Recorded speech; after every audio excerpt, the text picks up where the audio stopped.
If you listen to our Foreign Affairs Minister, Chrystia Freeland, all she's crying is, where's all the help? Where's the United States of America? Why aren't they helping us? Where's the United Kingdom and Great... Where they're not helping us? Why isn't anyone helping us? Well, Chrystia Freeland, I guess you didn't send the proper emoji. I guess you should have sent a smiley face instead of a crying face. Or maybe you should have sent a hug and kisses rather than a smiley face. I don't know.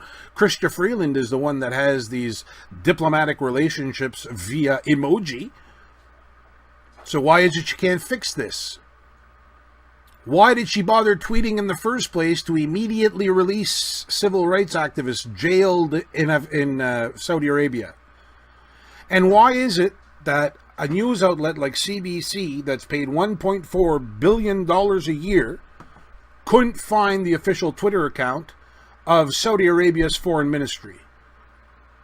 Explain that to me, because we haven't heard anything come off of that site since this whole racket started. Because if you go to Saudi Arabia's foreign ministry Twitter account, and for those of you who aren't, if you go to the foreign ministry, foreign ministry's Twitter page on August 11th, it says, "We value and stress our judicial independence. The comments reflect a lack of knowledge of the Saudi judiciary system. We categorically reject any interference from any party in the affairs of our country, especially in the judiciary. The Saudi judiciary gives all defendants, including those charged with terrorism or violating national security, all guarantees required by fair trial procedures. The judicial system in the kingdom gives the accused the right to object the rulings issued by methods prescribed for the objection." Now, if I had read that 3 years ago, I would have said it's all BS. I would have said, how can you trust the foreign ministry of a country where women aren't even allowed to drive? Well, what happened now is under the new regime in Saudi Arabia, women are now allowed to drive. Women are now allowed to do a lot of things that they weren't allowed to do for decades in Saudi Arabia. And ironically enough, Canada made that deal with Saudi Arabia for the armored vehicles when there were worse human rights infringements going on in Saudi Arabia. So now that things are actually getting better, the mainstream media in Canada want us to believe that it's over human rights, when the last regime was a hell of a lot worse and a hell of a lot more strict. And again, I'm not saying that I think the Saudi Arabian regime today is good. It's not what I'm saying. I just don't buy it all. And why is it that no mainstream media in Canada, or in the US for that matter, have talked to us about what I just mentioned? And you can go further on the Saudi Arabian Foreign Ministry's Twitter account, and you will find more information on what they're saying these Canadians did. It says, "The issue has been imposed on us by a blatant and unacceptable interference in our affairs by Canada. The matter is not about human rights. It is a matter of national security. The individuals were in touch with foreign entities and enemies overseas."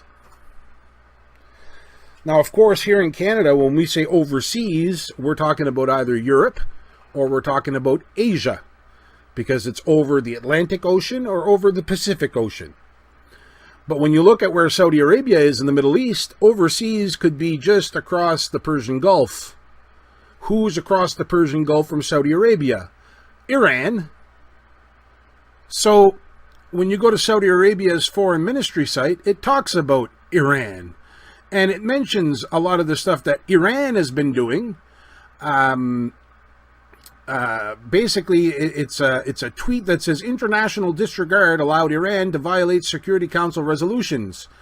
Iran was providing Houthi terrorist militias with heavy arms, smuggling of ballistic missiles, drones, and naval mines, attempting to destabilize the Middle East region, threatening the safety of maritime navigation in the Red Sea."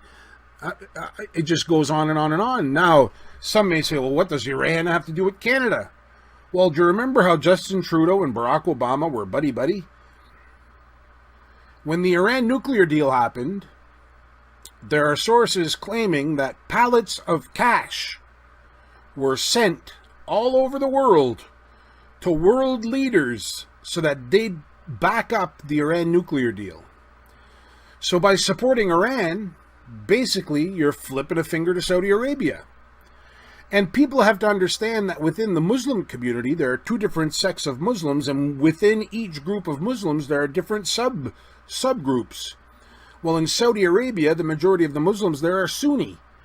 In Iran, the majority of Muslims are Shia.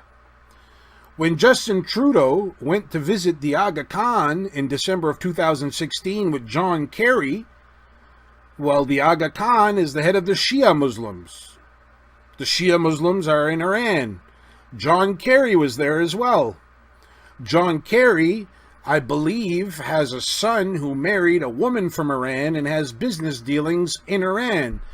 Justin Trudeau's brother was a propaganda writer for Iran.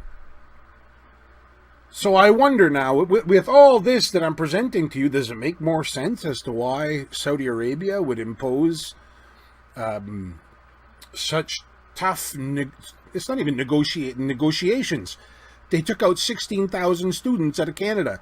They stopped all future trade deals. They told people to stop investing in Canada. And our Prime Minister and our media wants us to believe it's only over human rights. They want us to believe that these people were thrown in jail only because they were protesting for human rights. But yet they refuse to show us the reasons that are given by the Saudi Arabian Foreign Ministry on the topic. And again, you don't even have to believe it. But what I think media's role should be is to present all the facts, not just what Chrystia Freeland says, and not just what Justin Trudeau says, and not just what our politicians in Canada say, but go look at what the other side is saying as well, and then compare the two and figure out which one makes more sense.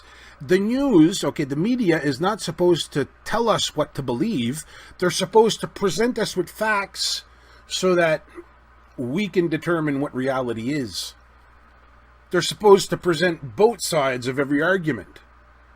Because if we're going to believe our Canadian politicians without questioning anything, if we're going to believe our media without questioning anything, well, we're worse than a country like Russia.